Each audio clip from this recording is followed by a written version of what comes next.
Gene Simmons. The name alone conjures images of fire-breathing, blood-spitting, and the thunderous stomp of platform boots across the world's biggest stages. For nearly half a century he was the demon of Kiss, the face behind the mask, the architect of a rock empire that sold out stadiums and rewrote the rules of fame. But behind the painted face and the bravado, behind the millions of records and the mountains of merchandise, lies a story few truly know, a story of loss, longing, and a search for meaning that fame could never satisfy. At 76, Gene Simmons stands as a living legend, but the shadows that have followed him are deeper than most fans could ever imagine. Before the world knew his name, before the world tours and the pyrotechnics, Gene Simmons was just Chaim Witz, a boy born in the chaos of post-war Israel. His earliest memories are not of applause but of absence.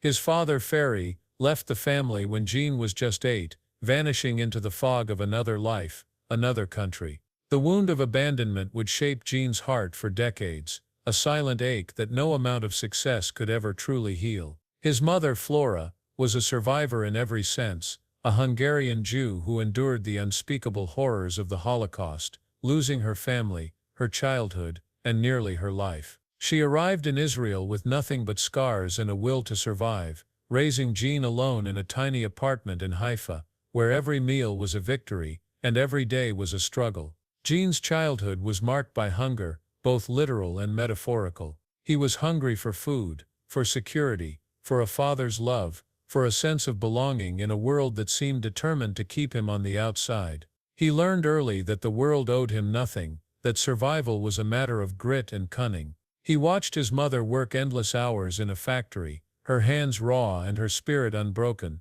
and he vowed that one day he would give her the life she deserved. But the cost of that vow was a childhood spent in the shadows, a boy who learned to hide his pain behind a mask long before he ever painted his face for the stage. At 9, Gene and his mother left Israel for New York City, chasing the American dream with little more than hope and a battered suitcase. The city was a shock, loud, cold, indifferent. Gene spoke no English, and the other kids mocked his accent, his clothes, his strange lunches. He was an outsider once again, a ghost in the hallways, invisible except when he was a target. But Gene was nothing if not resilient. He devoured comic books, learned English from television, and found solace in the music that poured from every radio and record store. The Beatles, Elvis, Little Richard, these were his new heroes, proof that outsiders could become icons, that pain could be transformed into power. Gene's adolescence was a blur of odd jobs and relentless ambition. He worked as a deli clerk, a teacher's assistant, even a rabbi's helper, anything to help his mother and keep the lights on. But music was always his secret weapon, his escape hatch from a world that seemed determined to keep him small. He taught himself to play guitar, then bass, and began to dream of a life beyond the tenements and the taunts. He changed his name to Gene Simmons, shedding the last traces of Chaim Witz like a snake shedding its skin. It was a rebirth, a declaration of intent. He would not be defined by his past, by his pain, by the limits the world tried to place on him. But even as Gene built his new identity, the old wounds never fully healed. The absence of his father haunted him, a ghost at every milestone, every triumph. He would later admit that every dollar he earned, every stage he conquered, was an attempt to fill that void, to prove to the world and to himself that he was worthy of love, of respect, of belonging. But the applause, as deafening as it was, could never quite drown out the silence left by a father's absence. Gene's journey from the shadows of New York's immigrant neighborhoods to the blinding lights of superstardom was anything but inevitable. In high school he was a loner, towering over his classmates, awkward and self-conscious, but fiercely intelligent. He buried himself in books, obsessed over science fiction, and dreamed of worlds where the underdog could become the hero. Music was his lifeline, the one place where he could reinvent himself, where the pain of his past could be alchemized into something powerful. He started bands with names like the Missing Links and Long Island Sounds, playing in dingy clubs and school gyms, always searching for the right sound, the right chemistry, the right escape. It was in the early 1970s that fate intervened. Gene met Paul Stanley, another outsider with a burning ambition and a gift for melody. Together they formed a partnership that would change the face of rock forever. They shared a vision, a band that was larger than life, a spectacle that would make the audience forget their troubles if only for a night. They recruited Ace Frehley and Peter Criss, two more misfits with something to prove, and Kiss was born. The band's early days were a blur of rejection and ridicule. Record labels laughed at their makeup, their costumes, their bombastic stage show. Critics dismissed them as a gimmick, a joke, a flash in the pan. But Gene and his bandmates refused to back down. They played every dive bar, every club, every hole in the wall that would have them, building a following one fan at a time. Gene's persona, the Demon, was both a mask and a mirror. On stage he was fearless, spitting blood, breathing fire, commanding the crowd with a sneer and a snarl. Off stage he was still the boy from Haifa, haunted by insecurity, driven by a need to prove himself. The line between the two blurred as the band's fame exploded. By the mid-1970s, Kiss was a phenomenon. Their concerts were spectacles of pyrotechnics and excess, their faces plastered on everything from lunchboxes to pinball machines. Gene became a master of branding, turning Kiss into a global empire. But with every new success, the pressure mounted. The band's relentless schedule, endless tours, recording sessions, interviews, left little time for rest, for reflection, for healing. The cracks began to show. The original lineup was plagued by addiction, infighting, and exhaustion. Gene, ever the workhorse, tried to hold it all together, but the weight was crushing. He watched as Ace and Peter spiraled out of control, their demons consuming them. He tried to be the responsible one, the businessman, the protector of the brand. But the cost was high. Friendships frayed, trust eroded, and the band that had once been a brotherhood became a battleground. Gene's relationship with Paul, his closest ally, was tested by ego, ambition, and the relentless demands of fame. The mask of the Demon became harder to remove, the line between performance and reality ever more blurred. Yet for all the chaos, Gene never lost sight of his mission. He was determined to give his mother the life she had sacrificed so much for. He bought her a house, showered her with gifts, and made sure she never wanted for anything. But even as he fulfilled his promise, he struggled with guilt, the guilt of time lost, of moments missed, of a childhood spent chasing approval that always seemed just out of reach. He spoke often of his mother's strength, her resilience, her unwavering love. But he rarely spoke of his father, the man whose absence had shaped him as much as his mother's presence. As the years passed, Gene's success became both a shield and a prison. He built walls around his heart, keeping the world at arm's length. He became known for his bravado, his sharp tongue, his unapologetic pursuit of wealth and fame. But those who knew him best saw the cracks, the moments of vulnerability, the flashes of pain that slipped through the armor. He was a man who had everything, yet still felt the ache of what he had lost. The tragedy of Gene Simmons is not just in the hardships he endured, but in the way those hardships continued to haunt him, even at the height of his success. As the 1980s dawned, Kiss faced a crossroads that would test Gene Simmons in ways he could never have anticipated. The band's popularity, once seemingly unstoppable, began to wane. The world was changing, punk and new wave were on the rise, and the spectacle that had once set Kiss apart now seemed out of step with the times. In a move that shocked fans and critics alike, the band decided to remove their iconic makeup, revealing their true faces to the world for the first time. For Gene, it was a moment of terrifying vulnerability. The mask that had protected him for so long was gone, and he was forced to confront the world, and himself, without the armor of the Demon. The unmasking was both a risk and a revelation. Some fans embraced the new era, while others mourned the loss of the band's mystique. Gene threw himself into the challenge, determined to prove that Kiss was more than just a gimmick. He experimented with acting, appearing in films and television, always searching for new ways to reinvent himself.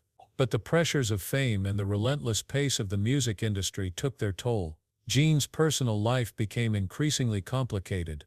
He was notorious for his womanizing, boasting of thousands of conquests, but behind the bravado was a man searching for connection, for meaning, for something real.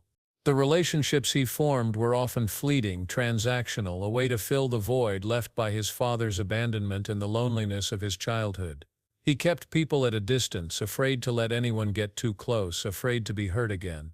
The few who broke through his defenses saw a different side of Gene, a man who was fiercely loyal, deeply protective, and haunted by a sense of unworthiness that no amount of fame could erase. He was generous to a fault, lavishing gifts on friends and family, but struggled to accept love in return. The tragedy of Gene Simmons is that for all his success, he never truly believed he deserved happiness. In the midst of this turmoil, Gene's relationship with his mother remained a constant anchor. Flora was his confidant, his advisor, his moral compass. She never let him forget where he came from, never let him lose sight of the values she had instilled in him: hard work, honesty, resilience. Gene spoke often of her wisdom, her humor, her ability to find joy in the smallest things. But as she grew older, Gene was forced to confront the reality that time was running out. The woman who had survived the Holocaust, who had raised him single-handedly, who had been his rock through every storm, was now frail, her health failing. The prospect of losing his mother filled Gene with a dread he could barely articulate. He became her caretaker, rearranging his life to be by her side, cherishing every moment, every conversation, every shared memory. He spoke of the guilt he felt for the years he had spent chasing fame, for the times he had put his career before his family. He tried to make amends, to be the son she deserved, but the fear of losing her was a shadow that loomed over every day. When Flora passed away in 2018, Gene was devastated. The loss was profound, a wound that reopened all the old scars of abandonment and longing. In interviews, Gene spoke candidly about his grief, about the emptiness that followed her death. He described feeling adrift, unmoored, as if the foundation of his life had been swept away. The applause, the accolades, the wealth, all of it seemed meaningless in the face of such loss. He retreated from the spotlight, spending long hours alone, reflecting on his life, his choices, his regrets. The tragedy of Gene Simmons is that even after decades of success, he was still the boy from Haifa, searching for a sense of belonging, a place to call home. Yet even in his darkest moments, Gene found a way to keep moving forward. He poured his grief into his music, his business ventures, his family. He became more open, more vulnerable, more willing to share his story with the world. He spoke of the importance of resilience, of facing life's challenges head-on, of never giving up, no matter how great the pain. In doing so, he inspired countless fans who saw in his journey a reflection of their own struggles, their own hopes, their own heartbreaks. As Gene Simmons entered his later years, the world around him changed in ways he could never have predicted. The music industry that had once been his playground was now almost unrecognizable. Streaming replaced records, social media replaced fan clubs, and the spectacle of rock and roll seemed to fade into nostalgia. Yet Gene remained a force of nature, refusing to be left behind. He adapted, reinvented, and found new ways to connect with fans, both old and new. But beneath the surface, the passage of time brought new challenges that no amount of fame or fortune could shield him from. Physically, the years began to take their toll. The relentless touring, the late nights, the excesses of youth, all left their mark. Gene, once the embodiment of indestructible rock stardom, found himself facing the same frailties as everyone else. He spoke openly about his struggles with aging, the aches and pains that came with each passing year, the realization that even legends are not immune to the march of time. The demon, once invincible, was now forced to confront his own mortality. It was a humbling experience, one that stripped away the last remnants of the mask he had worn for so long. Emotionally, Gene faced a reckoning with his past. The loss of his mother lingered like a shadow, a constant reminder of the impermanence of life. He found himself reflecting on the choices he had made, the relationships he had neglected, the moments he could never get back. He spoke of regret, not for the fame or the fortune, but for the times he had put ambition above love, for the walls he had built around his heart. He admitted that for much of his life he had been afraid to be vulnerable, afraid to let anyone see the pain beneath the bravado. But as he grew older, he realized that true strength lay not in hiding his scars, but in sharing them. Gene's relationship with his own family became a central focus. For decades he had resisted the idea of marriage, convinced that commitment would only lead to disappointment and loss. But in Shannon Tweed, he found a partner who challenged him, supported him, and refused to let him run from his fears. Their relationship was far from perfect, marked by infidelity, arguments, and years of uncertainty, but it endured. After 28 years together, Gene and Shannon finally married in 2011, a testament to the power of forgiveness and the possibility of redemption. Their children, Nick and Sophie, became the center of Gene's world, grounding him in a way that nothing else ever had. Fatherhood brought its own set of challenges. Gene, who had grown up without a father, was determined to be present for his children, to give them the stability and love he had always craved. He struggled with the fear that he would repeat the mistakes of his own father, that he would somehow fail the people he loved most. But Nick and Sophie, in their own ways, helped heal the wounds of Gene's past. They saw through the persona, the bravado, the mask, and loved him for who he was, a flawed, complicated, deeply human man. Gene often spoke of the pride he felt in his children, of the joy they brought him, of the sense of purpose they gave his life. Yet even as he found new meaning in family, Gene could not escape the tragedies that had shaped him. The deaths of friends and bandmates, the betrayals and disappointments, the relentless pressure to stay relevant in a world that worships youth, all weighed heavily on him. He watched as the people he had built his life with drifted away, some lost to addiction, others to the simple passage of time. The brotherhood that had once defined Kiss was now a memory, a bittersweet reminder of what had been gained and what had been lost.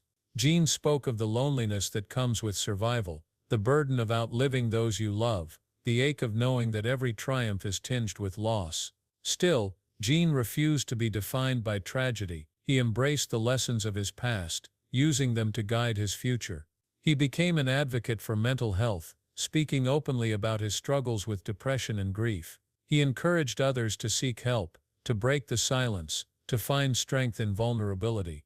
In doing so, he transformed his own pain into a source of hope for others, proving that even the darkest chapters can lead to new beginnings. As Gene Simmons moved deeper into his 70s, the world's perception of him began to shift. No longer just the fire-breathing demon of Kiss, he became a symbol of endurance, a living testament to the power of reinvention. Yet the tragedy of Gene Simmons at 76 is not just in the losses he has endured, but in the quiet battles he continues to fight, battles that fame and fortune cannot win. The spotlight, once a shield against the darkness, now sometimes feels like a harsh glare, exposing the vulnerabilities he spent a lifetime trying to hide. Gene's legacy is undeniable. Kiss is enshrined in the Rock and Roll Hall of Fame, their songs are anthems for generations, and their influence can be seen in everything from fashion to film. But for Gene, legacy is a double-edged sword. He is proud of what he has built, but he is also haunted by the knowledge that time is running out, that the empire he created will one day be left behind. He has spoken candidly about his fears of irrelevance, of being forgotten, of watching the world move on without him. The applause that once filled stadiums now echoes in empty rooms, a reminder that even legends must one day face the silence. Financially, Gene has been one of the savviest figures in rock history. He turned Kiss into a brand, licensing everything from action figures to coffins, amassing a fortune that most could only dream of. But money, he admits, cannot buy peace of mind. It cannot heal old wounds or bring back lost loved ones. In interviews, he has reflected on the emptiness that sometimes accompanies success, the realization that for all the trappings of wealth, the things that matter most are the ones that cannot be bought. The laughter of his children, the embrace of his wife, the memory of his mother's smile, these are the treasures he holds most dear. Health, too, has become an ever-present concern.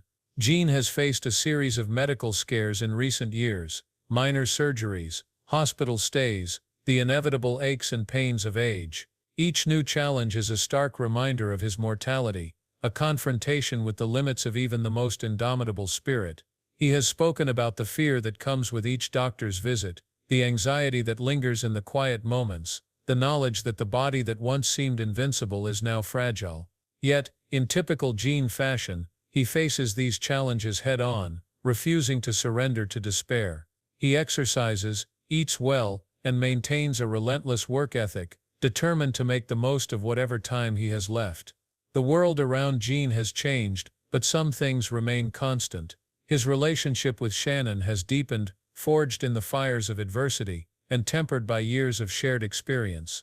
They have weathered scandals, separations, and the relentless scrutiny of the public eye, emerging stronger and more united than ever. Gene often credits Shannon with saving him from himself, with teaching him the value of vulnerability, of forgiveness, of love that endures even when the masks come off.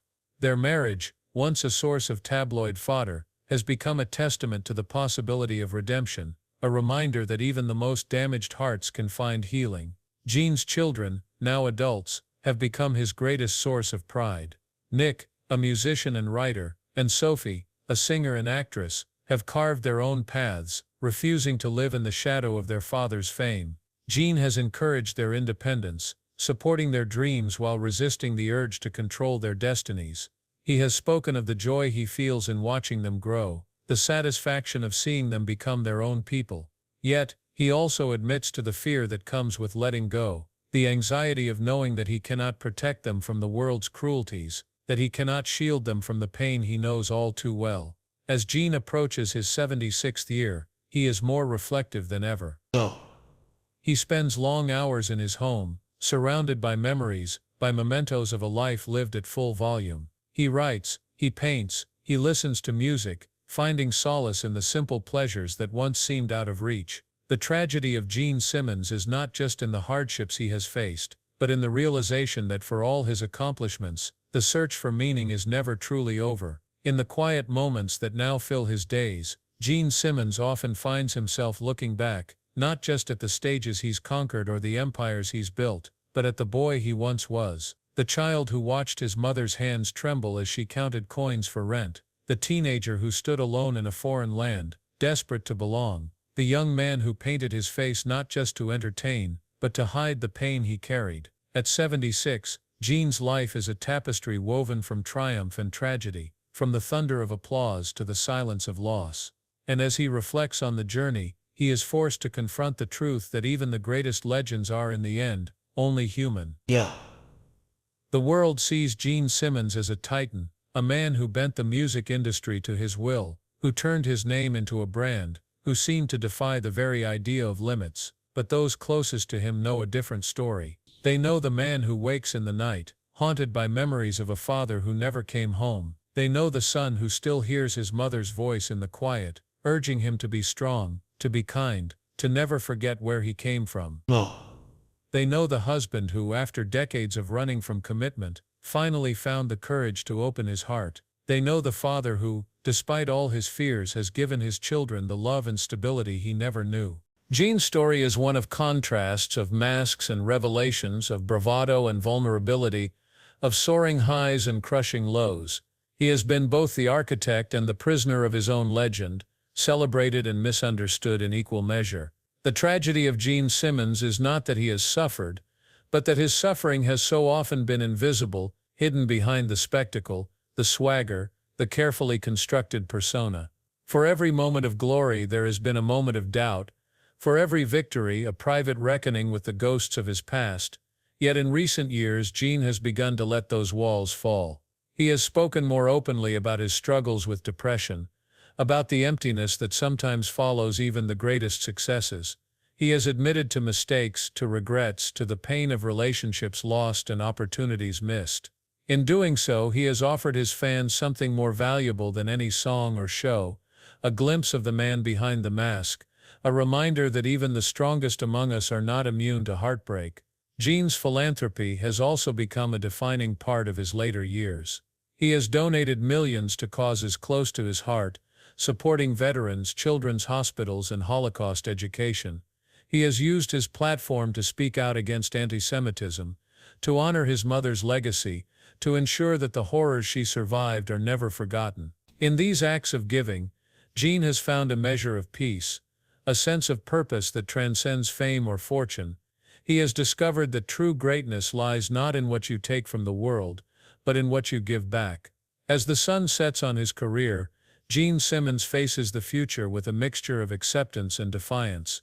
He knows that the end will come, as it does for everyone, that the lights will dim and the applause will fade.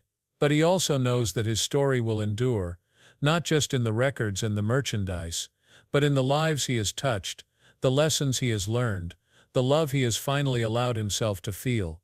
The tragedy of Gene Simmons is, in many ways, the tragedy of us all, the realization that time is fleeting, that loss is inevitable, that the search for meaning is never truly finished.